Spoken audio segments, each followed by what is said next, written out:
Leftmost derivations as a way to express ambiguity. In an ambiguous grammar, the leftmost derivation is unique.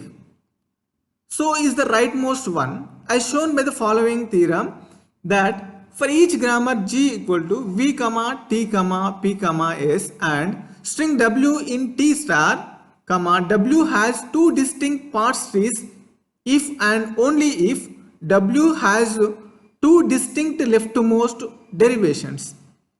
So if you want to know about proof, you just refer your textbook. In that you will find that derivations, that how it would be, and the theorem is this one.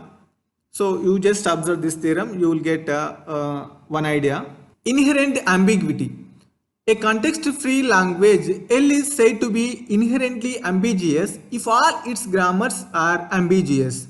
An example of inherently ambiguous languages: L equal to A power n, B power n, C power m, D power m, or n greater than or equal to 1, m greater than or equal to 1. Union A power n, B power m, C power m, D power n such that n greater than or equal to 1, m greater than or equal to 1. See, you just observe here, the powers are replacing here. A power n, B power n here, actually in the first one. In the second one, B power m here. Okay, and here D power n, in this D power m. So these are replacing here.